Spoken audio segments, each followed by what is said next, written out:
शाम का सुनहला केसरिया प्रकाश जंगल में धीरे धीरे बैंगनी होने लगा।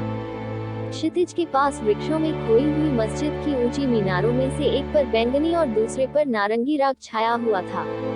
खुले फैले मैदान के बीच कहीं घने वृक्षों में से लंबी लंबी प्रकाश छायाएं लटकती सी दिखाई दे रही थी। एक वृक्ष की घनी शांत छाया के घेरे में चद्दर डाले दाढ़ीधारी अधेड़ मुसलमान नमाज पढ़ रहा था।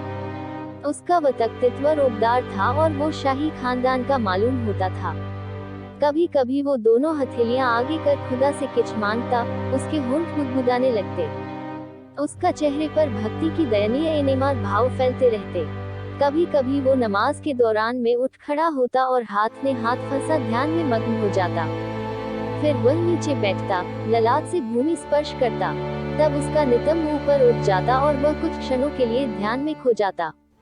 ऐसे में किसी क्षण में जब उसका नितंब पार्श्व ऊपर उठा हुआ और ललाट भूमि पर लगा हुआ था, उसे एकदम भान हुआ कि किसी ने उसके उठे हुए पिछले भाग पर ठोकर मार दी है।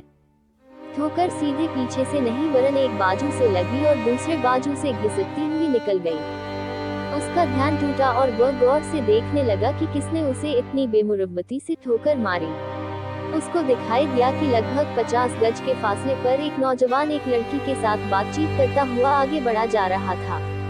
दिखाई दे रहा था लड़की का आधा चेहरा खूबसूरत सा, और उसका रंगीन आंचल हवा में फड़फड़ा रहा था।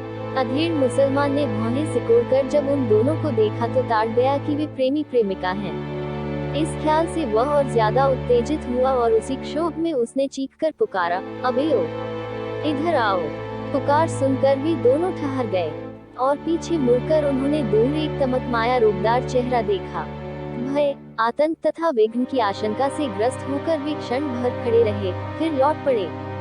अधेड़ मुसलमान ने दोनों को सर से पैर तक देखा और तेजी से कहा, क्यों बे? देखकर नहीं चलता। दोनों के चेहरे पर निर्दोष निरीह भाव था। उनके लेखे इस व्यर्थ के आरोप से उनकी सूरत फीकी पड़ गई। किंतु गौर से वे अधेड़ मुसलमान के चेहरे को देखने लगे कि क्या सचमुच उनके किसी तौर तरीके से उस व्यक्ति को चोट पहुंची है। नौजवान ने अगवानी करते हुए कहा, माफ कीजिए, क्या हमारे हाथ से कोई खता हुई? अब उस व्यक्ति का शाही चेहरा और भी चिढ़ गया। उसने चिड़चिड़ा कर कहा, जानते हो कौन हूँ मैं? नौजवान और उसकी प्रेमिका आश्चर्य और आतंक से घबराकर सिर्फ चुप रहे और व्यथित भाव से देखने लगे। अधेड़ व्यक्ति को उनकी घबराहट देखकर जरा दया आई और उसे अपना नाम कहने में भी हिचकिचाहट हुई, किंतु उन दोनों को और घबरा डालने के उद्देश्य से उसने कहा, मैं हूँ तुम्हारा शहंशाह अकबर। नाम सुनकर उस तरुण तरुणी के चेहरे पर मानो भय की स्याही कुट गई। काटो तो खून नहीं। उन्होंने शहंशाह के पैर पकड़ लिए और कहा, हुजूर, जो भी गलती हुई है वह भी अनजाने में हुई है, आप माफ करें। उनके स्वर में कातरता थी। अकबर को कहते हुए संकोच तो हुआ, लेकिन कहना जरूरी समझा, मेरे करीब से गुजरते हुए पीछे से लात जमा दी और फिर भी कहते हो कि मालूम नहीं। ये कहकर जब अकबर ने नौजवान और उसकी प्रेमिका की तरफ फिर देखा तो पाया कि उनके चेहरों पर गहरा भोलापन और मासूमियत है। उसे लगा कि वे झूठ नहीं बोल रहे हैं।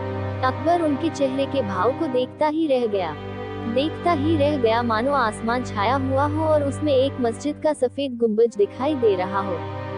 उसने एकदम कहा, अच्छा जाओ, भागो, रवाना हो।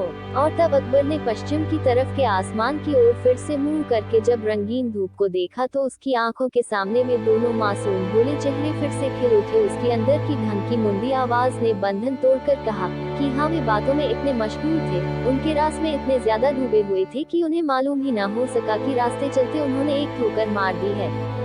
अकबर ने आंखें मूंद ली, ललाट जमीन पर टेक कर खुदा से कहने लगा, या परवरदिगार, वे दोनों इश्क में इतने डूबे हुए हैं कि वे इस दुनिया में ही नहीं रहे। लेकिन अभागा मैं, तेरी इबादत में होते हुए भी, तेरा ध्यान करते हुए भी दुनिया में जमा रहा, मैं अपने को भूल न सका, खुदा मुझे माफ कर। जब अकबर ने ललाट जमीन से फिर उठाया तो उसकी आंखें गीलेपन में चमक रही थी, लेकिन उसके चेहरे पर संध्या का हल्का केसरी प्रकाश चमका रहा था।